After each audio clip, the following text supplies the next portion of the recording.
Hi, I'm Avery Matthews. And I'm Jamal Kelly. And we're with the DC Report. Today, we're at the home of Davidson County Commissioner Zak Crotts, preparing to sit down and have a conversation on various issues impacting Davidson County. We hope that after watching this video, you will like, comment, and share the video and our Facebook page. So as always, sit back, enjoy a nice cup of coffee, and enjoy the interview. We'll see you inside. We're here with Davidson County Commissioner Zak Crotts. Mr. Crotts, thank you for taking the time out this afternoon to talk with us. So, Commissioner Crotts, can you tell us a little bit about yourself? I'm a Davidson County native. My family on my father's side has been here for well over 150 years. I grew up at the Central Davidson District, attended Central Davidson and graduated. Was raised on Old Mountain Road. That was the family home place. Lived on Old Mountain Road for quite a few years when I first returned from the military. Then I lived in Southmont, and I relocated to the Arcadia area in 2012, and then Midway in 2018. What branch of the military did you serve in? I was in the Army, National Guard, and active Army for a while. Okay. What motivated you to become a county commissioner in Davidson County? In all honesty,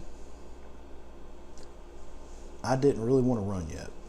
I did want to eventually, at some stage in my life, I wanted to run for office. But I did not feel that I was ready. But I felt something urging me, whether that be God or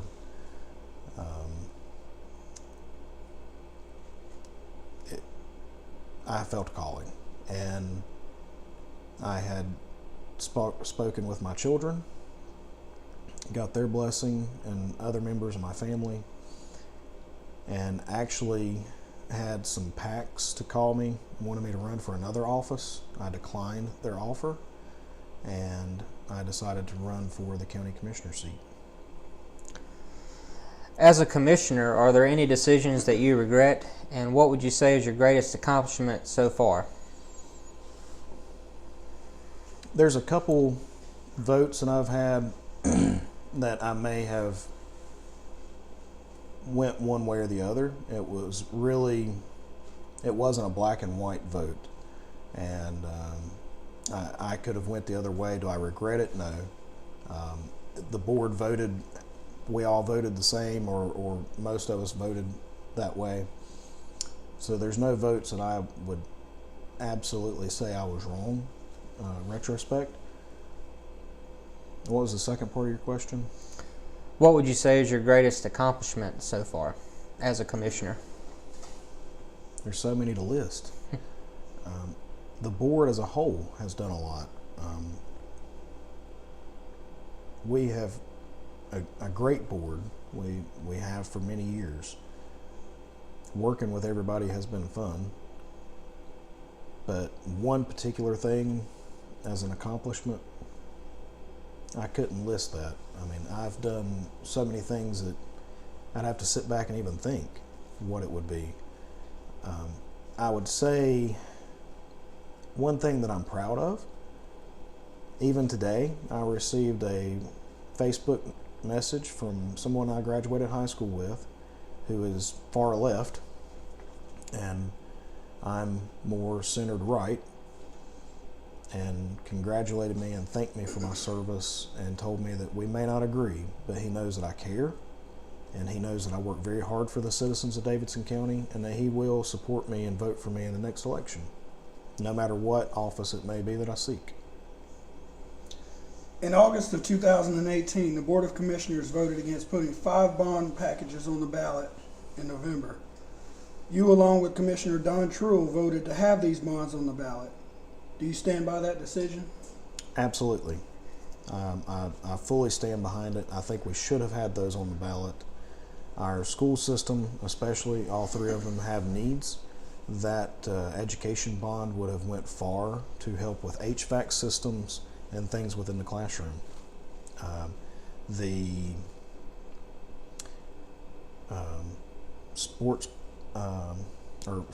Parks and Recreation bond would have went far to help complete the Wilcox Bridge Fort York project, as well as Hughes Park and some other parks within Davidson County, which would see an economic impact to the citizens of Davidson County. That doesn't mean that we would have had to spend that money. We could have found grants to go with it, but we would have been able to utilize that to help. In 2015, Davidson County ranked 13th in North Carolina for opioid-related deaths. In 2016, 12.2 million opioid pills were dispensed in Davidson County. And in 2017, Davidson County had the highest rate of opioid overdose visits, ER visits, in the state. The DC report put a poll up yesterday asking citizens if they believe Davidson County is doing enough to combat the ongoing opioid epidemic.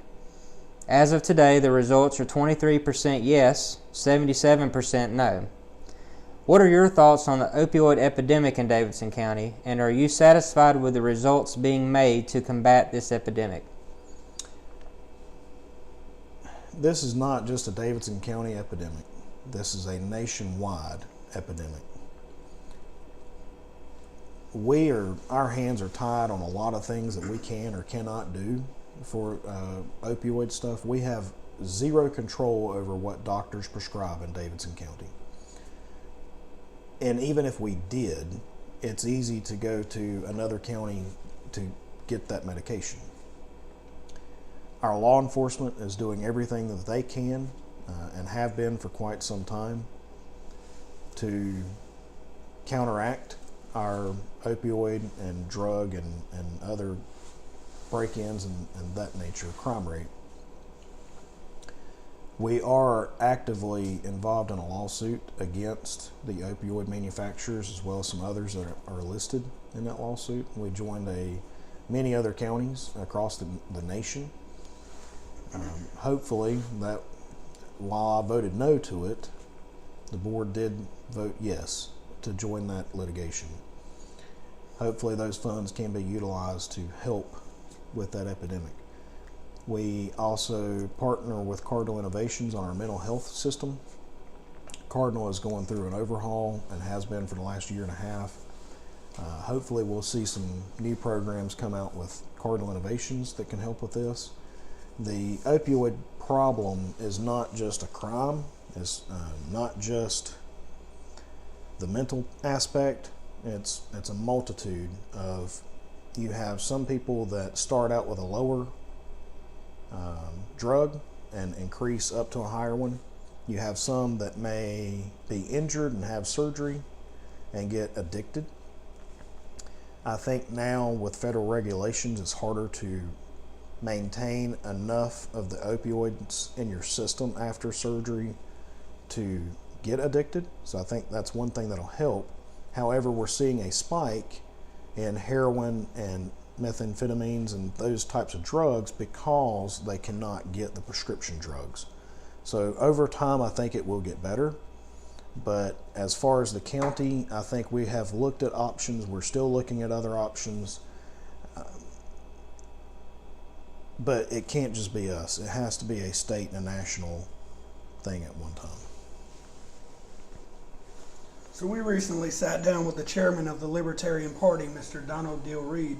And the Libertarian Party, as you know, is very critical of the war on drugs. What do you say to this skepticism and criticism?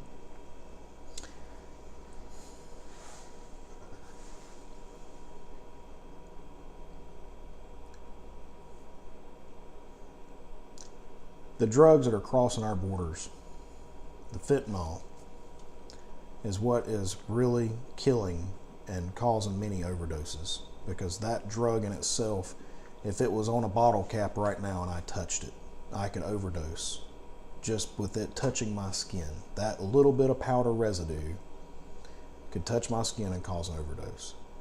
That drug is being imported in our country. We do have to have a war, if you want to call it that, to battle that type of issue entering our country as a whole. So, yes, I do think we need to battle that. Now, is that every drug? No. Do I think that, or do I believe that some form of cannabis oil or hemp products can be a good thing, absolutely. Hemp is something that you can't get high off of. You'd have to smoke a lot of hemp to get high off of it. But you can make rope, you can make clothing, you can make paper, you can make all sorts of products using hemp. The cannabis oil can help with seizures, it can help with cancer patients, it can help with all sorts of things. So while I understand his point, I don't agree with the entire concept. I do believe that we need to battle the fentanyl and the prescription drugs, the addiction, if you will, that stuff. But the marijuana, I think we could utilize parts of it, if you will. The Windstream Building has been a highly controversial topic in Davidson County over the past 2 years. Why did you, along with Commissioner Fred McClure, vote against selling the Windstream Building to the City of Lexington? The Davidson County Board of Commissioners in 2012 voted 7-0 to purchase the Windstream Building. Then they also voted to place the clerk of court in the Windstream Building. We purchased it for $400,000. We have put time and money into architects, programming, and designing how that building is going to look and function. We then sold it to the City of Lexington for $200,000 at a net loss of $200,000 plus whatever we have in architect fees, programming fees, everything that we had it bidded out, that we were ready to vote and send the money on to Barnhill to start construction. That's a lot of money that the citizens of Davidson County lost. I don't think that was right to do that. While I value the City of Lexington and the citizens there are Davidson County residents, I don't think that was fair to Davidson County as a whole.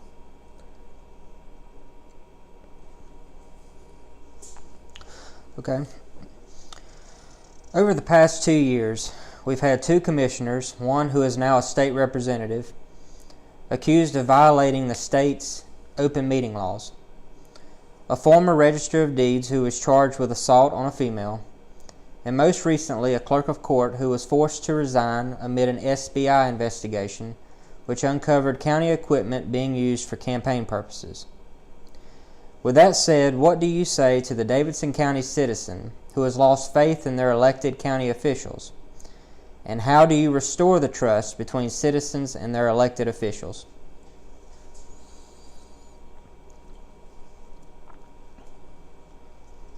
There's always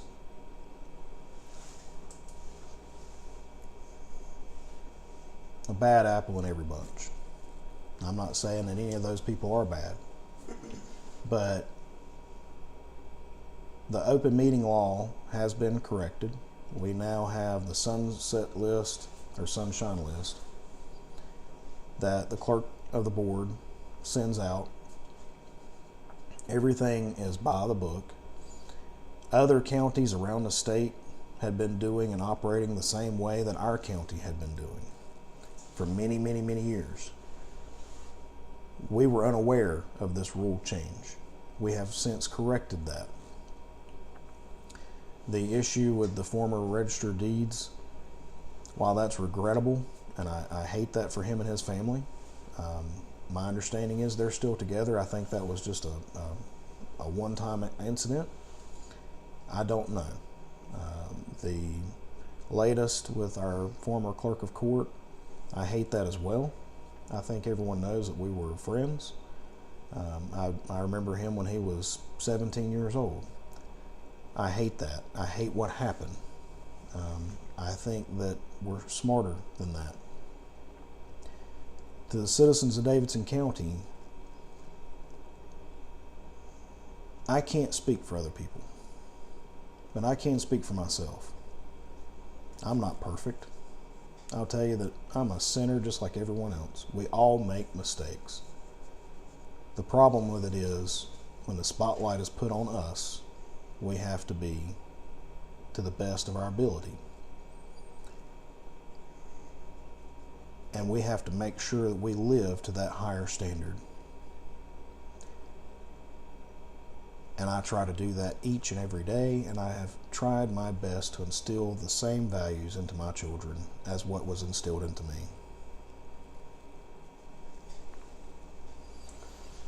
Since 2017, there's been a noticeable divide within the Republican Party in Davidson County. Do you see this as a generational divide between the older and younger Republicans? And how do you bridge this division in the Republican Party? No, I don't think that it's generational. I think that a lot of it, and it's every county, it's not just Davidson. Every county has some sort of divide. It's very rare that you have a fully unified county, except when it's all one party that controls. They fight amongst themselves. When it's more neck and neck in party lines, you have less of that. And what happens is it's not so much generational as friends, and maybe my views and the people that surrounds me with my views or a group of people, they'll have control for a while. And that is with every party, every county. In Davidson County, I think that our current leadership that was just elected the first weekend of this month, I think that you have several different factions on that board. You have some that are non-factional at all, if you want to use that word. That they are not part of any one particular group, which is where I would like to place myself in, because I can work with anybody within the party. I've worked with the, if you want to call it the old guard, I've worked with the previous administration, I was part of their board. I can work with everyone that's on their board now. I don't get into that. That is something that I have tried to keep away from. And I think that it's wise to do that. You never want to be part of one group. You want everyone to join hands. We have to understand within any party, no matter what it may be, Libertarian, Democrat, Republican, whatever it may be, during a primary, you go out and support who you want. I go out and support who I want. We don't have to agree. My neighbor can put up who they want in their yard, and I can put up who I want in my yard. After the primary is over, and the people of our county have spoken, and the people of our state have spoken, and said this is who we want to represent us, we as a party, no matter if it's Republican, Democrat, whatever, you have to get behind your people and support them as a whole. And you have to put what happened in the primary behind you and support your people. That is how parties work. That is why our forefathers set it up the way they did. They set our country up to where we can have multiple parties, but they knew that it would be a two-party system. We've had Whigs, we've had Democrats, we've had Republicans, and that's how it is in today's society. So is there an answer to that? No, because you're always going to have people that are upset that their person didn't win. I get it. I've been upset that my person that I supported didn't win. But the next day, I'm ready to rally behind the winner. And that's what it takes. At the previous Davidson County GOP convention, that was just a couple weeks ago, Miss Kelly Gallimore defeated Christopher Jessup and became chairwoman of the Davidson County Republican Party. Shortly after that, Senator Eddie Gallimore posted this. He said, "Just an update, once and for all. I know this is not over, but I will say this. Bring it on in March 2020. We will take it to you again." Do you feel that this is healthy for the Davidson County Republican Party when the leadership is outspoken? There's no party election in March of 2020. There's a primary next year. I do not know what the senator was speaking about. I have not spoke to him about that. I have spoke to him, but not about that particular post. I have no inclination as to what that was even about, or why he posted that. Okay. The Board of Commissioners has managed to maintain a steady tax rate over the past several years. It now looks like taxes may have to be raised in order to fund the construction of a new Davidson County Detention Center. How do you respond to concerns regarding the potential rise in property taxes in Davidson County? It's not just the detention center. It's the $29.6 million courthouse addition. We had the funds to pay for the clerk's office, $7 million to put the clerk into the Windstream Building. We sold the Windstream Building. Now we're going to have to borrow the money to fix the courthouse, to add that space or revamp the space for the clerk or the clerk staff. In the process, we're going to add courtrooms. We don't need more courtrooms right now. They keep talking about that. We only have 6 judges. 1 judge is in Davie County at all times. We've already got 6 courtrooms. So there's $30 million that we have to allocate and we have to fund. And we do a 20-year mortgage, if you will, on those funds. Then right behind that, we've got a $45 million jail complex. We don't know what it's going to cost yet. We haven't even begun that process. But as of right now, our architect is saying $45 million. If that's true how we started at $17 million for this courthouse complex, because that's what beat the $7 million, we'll just add 10 more to it and we can do all this other stuff.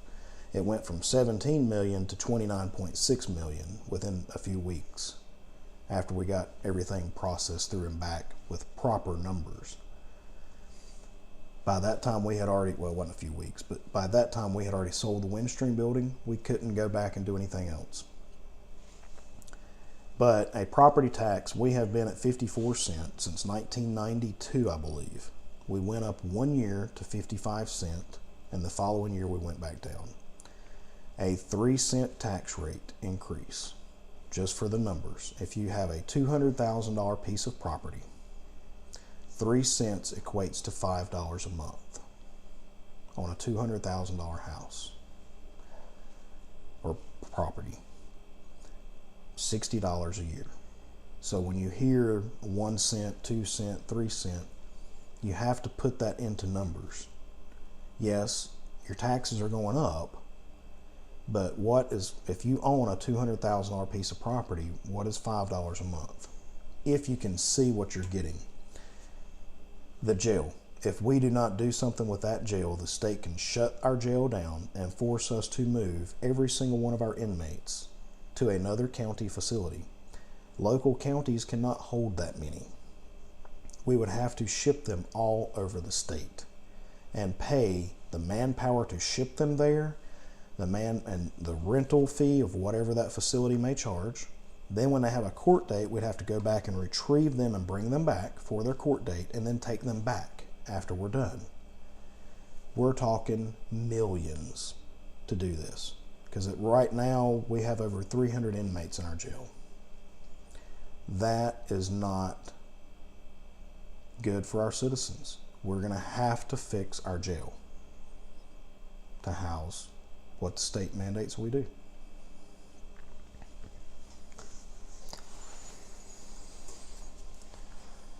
On social media, there are several Davidson County Facebook pages for citizens to interact and discuss their concerns. Many of these issues discussed on these pages seem to breed negativity and divisiveness. Do you believe that this conversation on these pages is healthy for Davidson County? By the way, that is Dr. Pepper.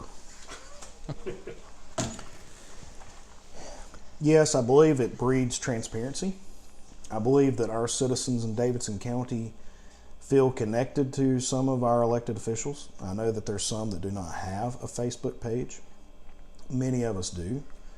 I know personally I have received multiple compliments on the fact that I'm approachable. I'm here working for the citizens. I actually have my sleeves rolled up right now because that's what I ran on. I'm here to work for you. You can send me a message on Facebook. You can tag me in something on whether it's Concerned Citizens or any one of the groups that I'm in. Tag me in it, or one of the other commissioners. And we will respond. Even if it's something we can't talk about at that time. We can say, I can't talk about this. I've had to do that on one occasion. But typically, I can get you a response to whatever it may be. If it's potholes in front of your house, I can tell you how to fix it. If it's you need a passport, I handled that for somebody. If it's, I can sit here and just name hundreds of different things that people have tagged me in that I've been able to get them a response within maybe an hour or maybe 24 hours. But I can get them a response. And for a lot of our citizens, they like that way to contact us, because then anyone else with the same issue can then see how we resolved it.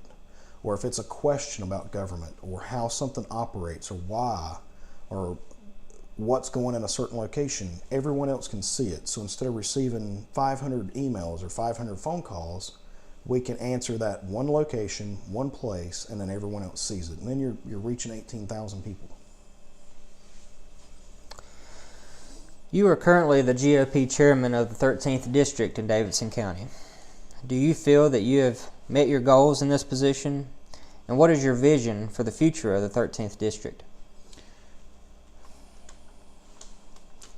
One of my goals was to make sure that we retained Congressman Ted Budd in office. We did meet that goal. My meetings have not been scheduled like I would like to have done. I have not been as maybe open with the entire executive committee for the entire 13th district. Being a single dad, well, not single now, but at that time, when I took the post, being a realtor, owning an insurance agency, and being a commissioner has been a little bit more than what I thought for the district. I did not realize it took this much. I have worked very hard for our district. I have been in all the counties: Rowan, Iredell, Guilford, Davidson, Davie.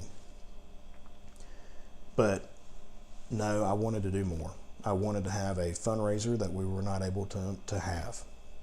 It wasn't my fault. It was just things fell through that didn't line up. So for that, I feel like I failed, because when I do something, I do it right.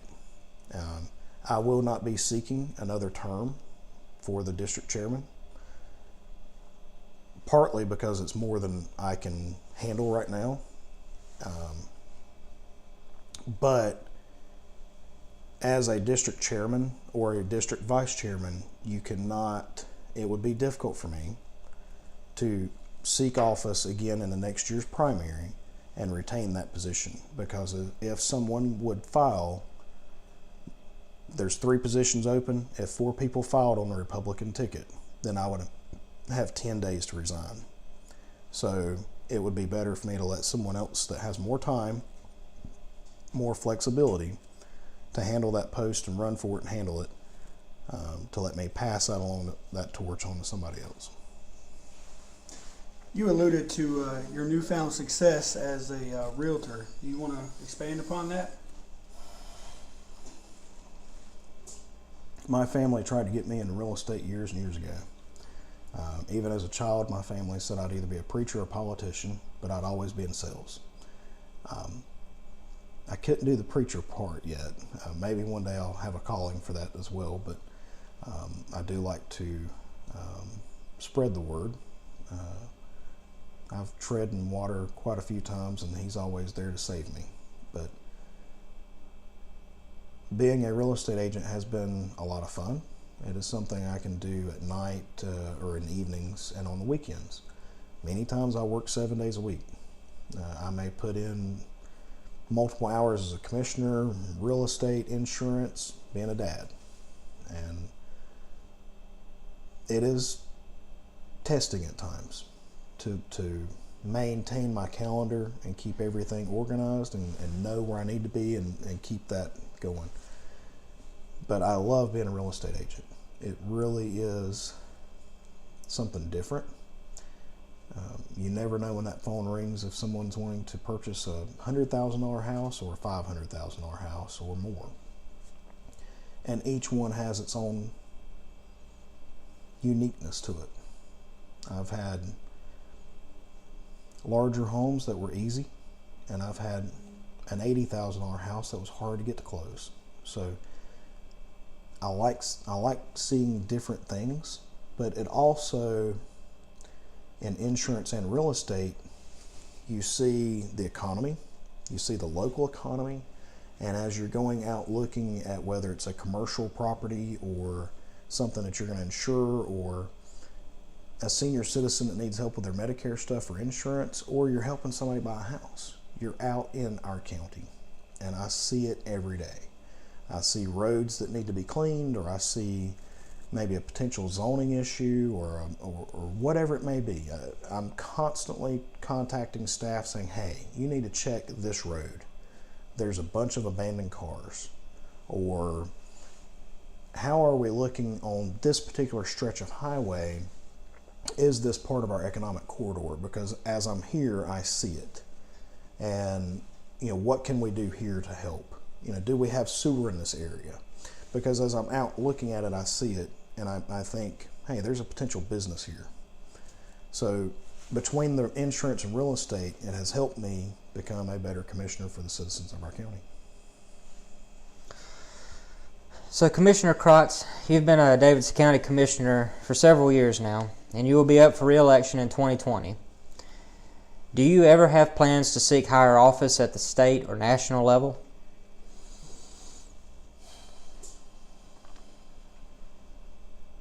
Like I said before, I felt a calling to do what I'm doing now. In all rights, I should have never won this election. I remember Miss Honeycutt told me when I went to file, I said, have we ever had somebody in their 30s to win? At the time, I was 33.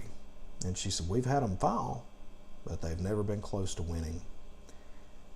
The citizens made a choice that year, and I'm honored to do it. It's tough. There are times where you wonder why I'm doing this. And then you get that one phone call, or you have that one person that just comes up and shakes your hand and says, hey, I appreciate what you did for my mom. I've always enjoyed serving. I've always enjoyed helping others. My own girlfriend told me a while back, I took a phone call and she said, can you ever say no to somebody? And it is hard. Just like when you hit me up and said, hey, can I come to your house and interview you? I couldn't say no. I like to help other people. If there's a calling for me to do another office, whether it's to serve at state level or national level, and I feel it, and my family, we can sit down and we can talk about it, we can pray about it, then yes, I would. But until then, I like to serve our citizens here in Davidson County. Well, Commissioner Crotts, we thank you so much for your time, your honesty, your transparency. In closing, is there anything that you would like to say to the citizens of Davidson County? Thank you for allowing me to serve, and I hope that you'll vote for me in 2020. I think I'll probably use the slogan of, you can see clearly in 2020. But we've come a long way in Davidson County. We have a vibrant history. We have a lot of farmers, we have businesses, and we have communities that are so tight-knit. From elementary schools to different programs in high schools, our entire county is close. And I always tell people it's God's country. And it really is. Every time that whether I was at Bragg or Fort Leonard Wood, I always wanted to come home to Davidson County. I couldn't imagine living anywhere else but here. And it's my goal as a commissioner to make our county the best that it can possibly be. And for that, I thank you for letting me do that. Commissioner Crotts, again, we thank you for your time. And for those of you watching at home, we hope that you will like and comment on this video, share the video, and also share our page. Thank you so much, Commissioner.